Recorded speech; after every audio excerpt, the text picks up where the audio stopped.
Bueno, vamos a meternos de lleno a analizar lo que pasó en los mercados durante la última semana de marzo de 2026, porque la verdad fue una semana que de verdad parece estar marcando el rumbo de la economía. El tema central es bastante claro. Los mercados globales están siendo jalados en direcciones completamente opuestas. Es un fenómeno que se conoce como fragmentación macroeconómica, y se siente como si las reglas del juego estuvieran cambiando casi de un día para otro. Y aquí está el corazón del problema, una verdadera batalla campal. Por un lado tenemos el optimismo histórico. Los datos nos dicen que abril suele ser un mes fantástico para las acciones, pero por el otro, la realidad nos golpea con una inflación que vuelve a subir y conflictos geopolíticos que lo llenan todo de una incertidumbre tremenda. Así que la gran pregunta que vamos a intentar responder es justamente esa. ¿Cómo se ve este tira y afloja en los distintos sectores de la economía? Empecemos por los mercados de acciones y de energía, porque es ahí donde este conflicto se ve más claro que en ningún otro lado. Para ponerlo en perspectiva, el mercado de acciones no empezó abril con el pie derecho, para nada. Eso de presión técnica suena complicado, pero solo significa que había muchísima más gente queriendo vender que comprar.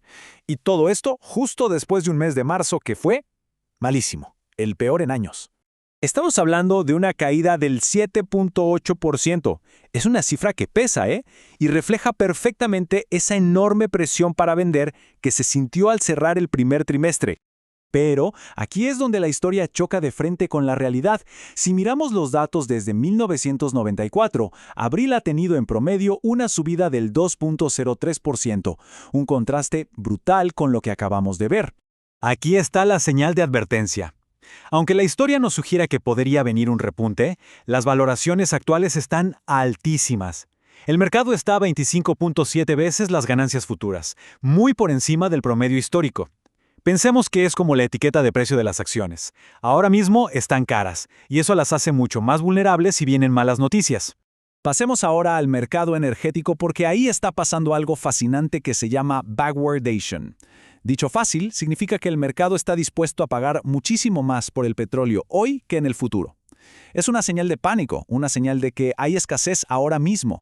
Y esto lo ilustra a la perfección. El 2 de abril, la diferencia que se pagaba por el petróleo para entrega inmediata contra el de entrega a futuro alcanzó un récord de $16.70.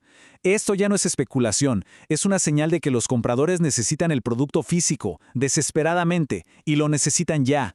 Las razones de este pánico son puramente geopolíticas. El conflicto que no para de escalar en Oriente Medio, la amenaza sobre el estrecho de Hormuz, por donde pasa una quinta parte de todo el petróleo del mundo, y una competencia feroz por conseguir suministros de otros lados, bueno, todo esto ha creado la tormenta perfecta. Ahora, veamos cómo estas presiones macroeconómicas están afectando de formas muy distintas a algunas de las empresas más grandes del planeta.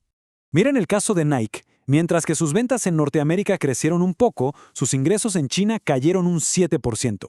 Esto es clave, porque por años China fue uno de los grandes motores de crecimiento para marcas como Nike.